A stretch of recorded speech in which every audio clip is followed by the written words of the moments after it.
Сегодня мы гуляем по Доминиканской, улице, которая теряется в лучах известности советской, однако и направляет в самый центр исторического Гродно.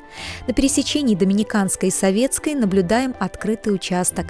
Во времена СССР здесь был сквер, созданный на пустующем месте, которое образовалось после исчезновения костела.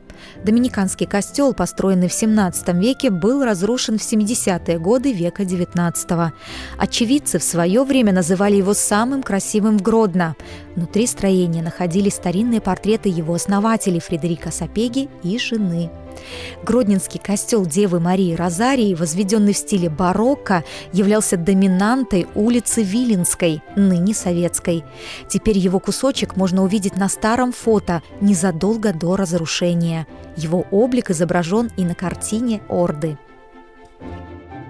На тым месцы, дзе раней знаходзіўся дамініканскі касцёл, у савецкія часы быў усталяваны помнік Іосифу Сталіну. Знаходзіўся ён тут да 1956 года, калі пасля 20-го съезда КПСС пачалася палітыка дэсталінізацыі ў Савецкім Саюзе.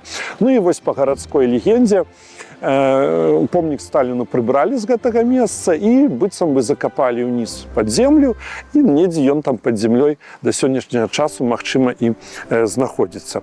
Быў усталяваны помнік маршалу Сакалоўскаму, герою Савецкага Саюза. Ну, ёсць такая традыцыя, што ўсім героям Савецкага Саюза трэба усталёўваць помнікі на радзіме.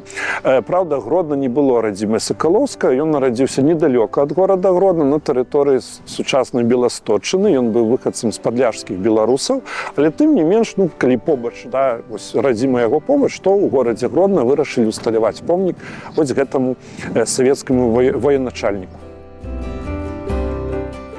Храм не уцелел, но сохранились два монастырских строения, которые сегодня составляют архитектурный ансамбль улицы Советской. Это был комплекс построек, возведенный в барочном стиле Доминиканским орденом в Гродно. В здании под номером 6 по улице Советской при монастыре действовала школа, потом гимназия ордена доминиканцев.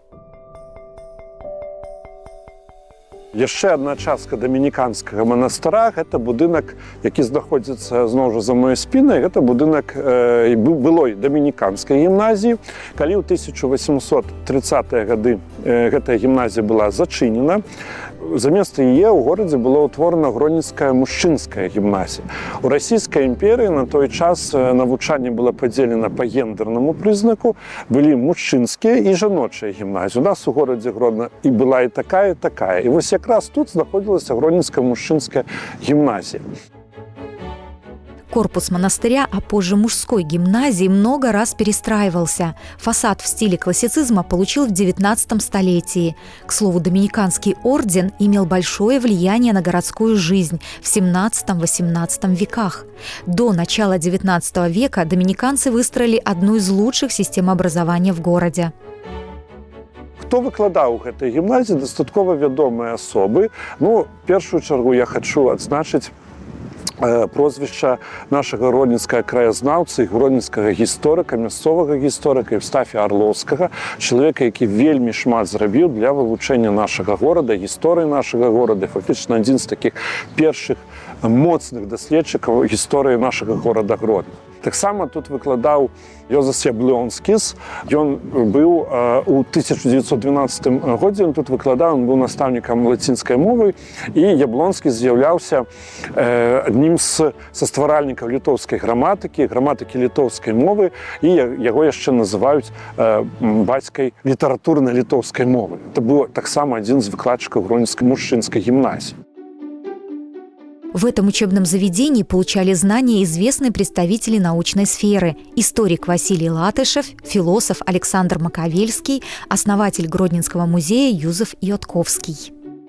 Вельмі цікава, што частка вучняў Гродненскай мужчынскай гімназіі ў 1909 годзе стварылі ў горадзе Гродна гродненскі гурток беларускай моладзі. Гэта была адна з першых беларускіх нацыянальных арганізацый. Гэтыя хлопцы і дзяўчыны таксама ў шэрагах гэтай арганізацыі былі. Яны ладзілі беларускія тэатральныя пастаноўкі, тую ж знакамітую Паўлінку Янкі Купалы, пашыралі веды пра Беларусь і займаліся вось такой нацыянальнай выхаваўчай працай. Таму навучэнцы гэтай гімназіі фактычна сталі аднымі з пачынальнікамі беларускага нацыянальнага руху у нас у горадзе Гродно.